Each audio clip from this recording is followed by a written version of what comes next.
ആലപ്പുഴയിൽ parcel lorry തടഞ്ഞ് 3.24 കോടി രൂപ തട്ടിയെടുത്ത കേസിൽ 2 പ്രതികൾ കൂടി പോലീസ് കസ്റ്റഡിയിൽ. തമിഴ്നാട് നിന്നാണ് സാഹസികമായി പോലീസ് പ്രതിയെ കസ്റ്റഡിയിൽ എടുത്തത്. പ്രതിയെ പിടികൂടിയ പോലീസിനെ ഗ്രാമവാസികൾ വളഞ്ഞു. കയ്യാങ്കളിക്ക് ഒടുവിലാണ് പ്രതിയെ പിടികൂടിയത്. സംഭവത്തിന്റെ ദൃശ്യങ്ങൾ പുറത്തുവന്നു. ആ ദൃശ്യങ്ങളിലേക്ക്. ഇയാള് സ്ഥലം എവിടെയാണെന്ന് ചോദിച്ചത്. ഇയാളുടെ സ്ഥലം എവിടെ?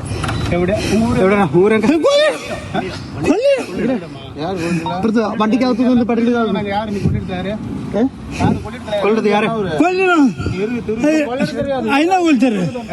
മുക്കട്ട് മോറ്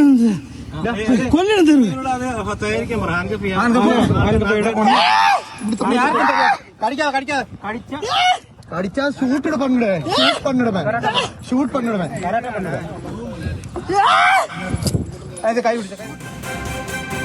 ദേവനമ്പുഴയുണ്ട് വിശദാംശങ്ങളുമായി. ദേവൻ, ഈ എത്തരത്തിലാണ് ഈ പ്രതികളെ സാഹസികമായി പിടികൂടുന്നത്? ഈ നാട്ടുകാരൊക്കെ പോലീസിനെ തടഞ്ഞു വെക്കുന്ന സാഹചര്യത്തിൽ നിന്നുമൊക്കെ ഈ പ്രതികളെ അവിടെ നിന്ന് പിടികൂടുന്നതൊക്കെ എത്തരത്തിലാണ്? ഇപ്പോൾ ഈ പ്രതികളെ എവിടെയാണ് എത്തിച്ചിരിക്കുന്നത്?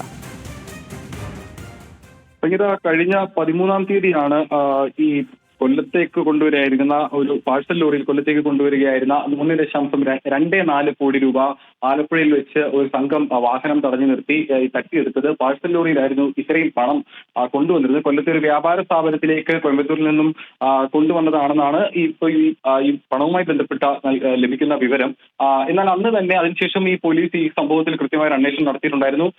അതിനോടനുബന്ധിച്ച് 2 പ്രതികളെ മുൻപ് കസ്റ്റഡിയിൽ എടുത്തിട്ടുണ്ടായിരുന്നു. ഇവരും തമിഴ്നാട് സ്വദേശികൾ തന്നെയാണ്. ഇവരെ കേന്ദ്രീകരിച്ചുകൊണ്ട് നടത്തിയ അന്വേഷണത്തിലാണ് ഈ മറ്റ് സംഘങ്ങൾ ഈ പണം തട്ടിയുമായി ബന്ധപ്പെട്ട മറ്റ് സംഘങ്ങൾ തമിഴ്നാട്ടിലേക്ക് കടന്നതായി ഈ വിവരം പോലീസിന് ലഭിച്ചത്. അതിനെ തുടർന്ന് തമിഴ്നാട് പോലീസിന്റെ കൂടി സഹകരണത്തോടു കൂടിയാണ് ഇതിന്റെ അന്വേഷണം മുന്നോട്ട് കൊണ്ടുപോയിരുന്നത്.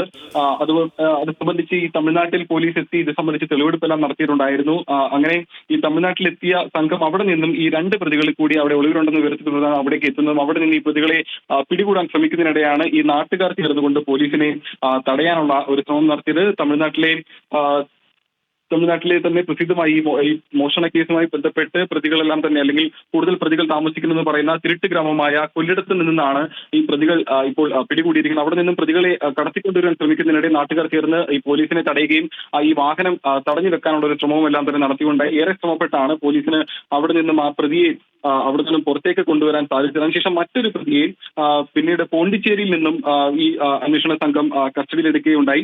ഏതായാലും ഇപ്പോൾ ഈ സംഭവവുമായി ബന്ധപ്പെട്ട് ഇപ്പോൾ മുഴുവനായി 4 പ്രതികളെയാണ് ഈ പോലീസ് ഇപ്പോൾ പിടികൂടിയിട്ടുള്ളത്. മുൻപ് അറസ്റ്റ് ചെയ്ത കസ്റ്റഡിയിലുള്ള സുഭാഷ് ചന്ദ്രബോസും ഒപ്പം തന്നെ തിരുകുമരൻ, അങ്ങനെ 2 പേരായിരുന്നു മുൻപ് കസ്റ്റഡിയിലെടുത്തിരുന്നത്. ഇപ്പോൾ ഈ തമിഴ്നാട്ടിൽ നിന്നും കസ്റ്റഡിയെടുത്ത പ്രതികളുമായി ഇപ്പോൾ അന്വേഷണ സംഘം കേരളത്തിലേക്ക് വരുന്നുണ്ട്. അതിനുശേഷം കൂടുതൽ ഈ കേരളത്തിൽ ഇവരെ കൂടുതൽ ചോദ്യം ചെയ്ത ശേഷം റിമാൻഡ് അടക്കമുള്ള കാര്യങ്ങളിലേക്ക് കടക്കുന്നുണ്ട്. അപ്പോഴും ഒരു ചോദ്യം ബാക്കി നിൽക്കുന്നുണ്ട്. ഈ പണത്തിന്റെ ഉറവിടം എവിടെ നിന്നാണെന്നുള്ളൊരു ചോദ്യം ഇപ്പോഴും ബാക്കി നിൽക്കുന്നുണ്ട്. ഇത് സംബന്ധിച്ചിട്ടുള്ള ഒരു അന്വേഷണം കൂടി പോലീസ് ഇതിന്റെ സമാന്തരമായി നടത്തുന്നുണ്ടെന്നുള്ളതാണ് നമുക്ക് മനസ്സിലാക്കാൻ സാധിക്കുന്നത്. 3.24 കോടിയാണ് ഇത്തരത്തിലൊരു പാഴ്സൽ ലോറിയിൽ കൊല്ലത്തെ ഒരു വ്യാപാര സ്ഥാപനത്തിലേക്ക് കൊണ്ടുവന്നത്. അതിന്റെ ഉറവിടം സംബന്ധിച്ചുള്ള കാര്യങ്ങളിലും തന്നെ ഇപ്പോഴും ഒരു ആശയക്കുഴപ്പം നിലനിൽക്കുന്നുണ്ട്. എന്നാൽ അത് സംബന്ധിച്ചുള്ള കൂടുതൽ വിശദാംശങ്ങൾ നൽകാൻ ഇപ്പോൾ പോലീസ് തയ്യാറായിട്ടില്ല. ഒരു പക്ഷേ അത് അന്വേഷണത്തിന്റെ പുരോഗതിയെല്ലാം ബാധിക്കുന്നത് എന്നുള്ളത് കൊണ്ടാകാം. ആയാലും ഇപ്പോൾ ഈ മോഷണം ഈ പണം തട്ടിയ കേസിലെയാണ് ഇപ്പോൾ ഈ പ്രതികളെ ഇപ്പോൾ അറസ്റ്റ് ചെയ്തിരിക്കുന്നത്. സംഗീത. ശരി, ദേവൻ MP ആണ് വിശദാംശങ്ങൾ പങ്കുവച്ചത്.